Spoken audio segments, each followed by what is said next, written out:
Right, again, we're here with my 223 trainer today. I've just taken off my Viper PST Gen 2 3 to 15 and I've swapped it out for the Diamondback Tactical 6 to 24 by 50. This is first focal plane scope. They're going for about, I think about 10,000 Rand. And the reason I'm going to put this guy on here is it's a little bit more budget friendly, specifically to this rifle. This is a Howa. They retail for about 9 grand. The scopes, there's that sort of general rule that the scope needs to be about the same price as your rifle.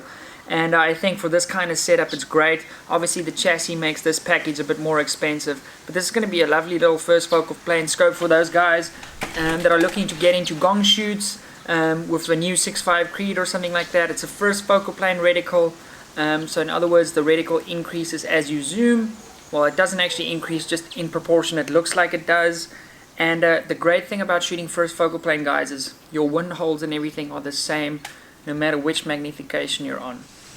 So something that's important that I see a lot of guys making mistakes with is just when it comes to setting up an optic.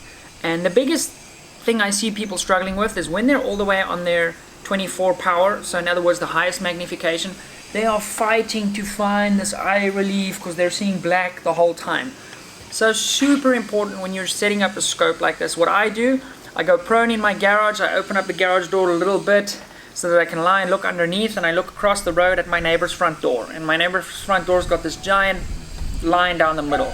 And I hope his front door is on straight because that's how I'm leveling my rifles. I put a little bubble level on the front of the chassis, close enough for this kind of thing. I'm not going to be too precise because the 223 I'm only shooting out to about 700 meters on a good day when we're training and there's not enough wind. But other than that, most of the stuff is really, we're working within 400 meters, so that's plenty for this application. It doesn't need to be 100% perfect. So I put a little bubble level on the front, and then I put my scope into the rings, but I don't actually secure it just yet. And then what I do is I go lie down as I would be in my shooting position, put it on maximum power, and then I'll move the scope and the cheek weld piece here on the MDT ESS or whatever stock you're using, so that I get the absolute perfect side picture. And then I keep that scope there and I tighten them stiff enough where this thing doesn't move anymore. And then really you've got the perfect side picture every time you come down onto your rifle. You've got the perfect side picture. And the beautiful thing about that, when you've done this on max power, your side picture gets better as you back down. So when I go to 6 here, or even here in the middle, like 10, 12, it's gorgeous. And I mean 24 is also perfect. So that's crucial. When you're setting up your scope and you're doing your eye relief, go to your highest magnification you can. That's going to help you quite a bit. In terms of how I just initial impressions on the scope, unboxing, pretty simple stuff from Vortex. You're getting a sunshade, which is very cool. I run the sunshade a lot. As you guys know, this little section of your barrel here is the hottest section. A lot of mirage comes up from that, and it can actually interfere when you're shooting higher round counts like I do, especially on this little training rig. This barrel gets smoking hot. So this gives me that much less mirage to look through on the hottest section of the barrel, which helps a bit. So you've got a sunshade, you've got just your normal packaging, very protective, super nice box. All your details on the side here. Yeah, I quite like this color scheme actually on this packaging too. Very cool. So I need to take this guy out, do some shooting with it. I still need to zero it. So what I also usually do is I lie in my garage and I bore sight before I go out, so that when I get to the range, my first shot at 20 meters or wherever, I am very close to on target. So I've already bore sighted. That's one less thing to do at the range. And to do that, I just remove this little piece. It's loose now because I haven't tightened it up. I try and use my rear bag to aim on the neighbor's doorknob. And obviously I make sure the rifle's safe, but I mean if this is not there, then there's no danger. So I aim for his doorknob and I line this up, and then I dial the scope on over to the doorknob. And when I get out to the range, I've got a pretty good bore sight already and one less thing to worry about, especially if you're going to a public range where you can't touch your rifle when the guys are going up. Now you're bore sighting while they're shooting, and by the time you're ready to shoot, everybody's going to the front. Now you have to wait for the next time, so that sort of gets a little bit painful. But initial impressions, this thing is pretty solid. What I do like about this a lot just off the bat. The parallax is adjustable all the way down to 10 yards. Now that is literally right here, just outside of the view. And what's cool about that is this will more than likely go onto my 22. Keep in mind this is a 223. It's probably going to go onto my Voodoo Gunworks 22, and that's going to be cool for shooting matchsticks and doing little trick shots on targets that are really close. So I'm looking forward to doing that. One thing you're giving up with a little bit of a budget-friendly optic like this, it's still 10,000 Rand, or in that area, is that you don't have an illuminated reticle. Now, I've been shooting for about 2.5 years now. I haven't even put a battery into a scope that can take an illuminated reticle. So for myself personally, I don't know, it doesn't feel like I'm giving up anything on that.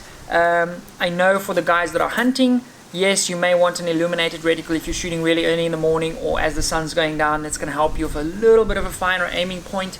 But yeah, there's plenty of other scopes in this price range that can still get you that. Another thing you're giving up with this specific optic, you're not going to have a zero stop. Now, again, what I'm planning to do with this optic, 700 meters max, it's quite easy just to count your revolutions as you go up. And it's very important when you've engaged the target. I even do this on my scopes with zero stops. As soon as I've engaged the target, I immediately dial back to zero if I'm done shooting that specific target, so that I can never get confused. So on this specific turret, we've got 4 mils worth of we've got 6 mils worth of adjustment. Now in this specific rifle, 1 mil gets me out to 300 meters. So that should give you a good idea. Like 6 mils is going to get me out. In fact, I can run that number quickly. 6 mils is going to get me to exactly 650 meters with this optic, which is far with this specific caliber too. And 12 mils is going to get me out to 1,000 if I'm not mistaken. Let's see. 13.2 mils is going to get me out to 1,000. Like, I've shot PRS matches with optics with no zero stops.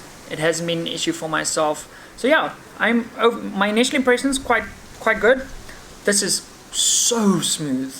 It's stunning. I'm tempted to see if the sort of Vortex throw levers fit on here. I'll check that out for you guys, and by the time we take this out to the range test, it should be ready. So I'll mount that up before we go out.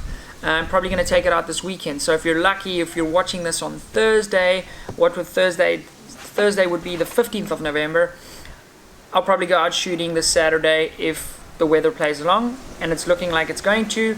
Just one more thing, I've mounted this in an American Defense QD mount so that I'm able, I tightened these up, snug. Yeah. There we go. So I'm able to take this sucker on and off quite nicely. Again, I have no problem doing that now because the scope has not been zeroed. But oh crap, I just scratched my wife's table outside. I think she's given up watching my videos, so no problems. We're still good.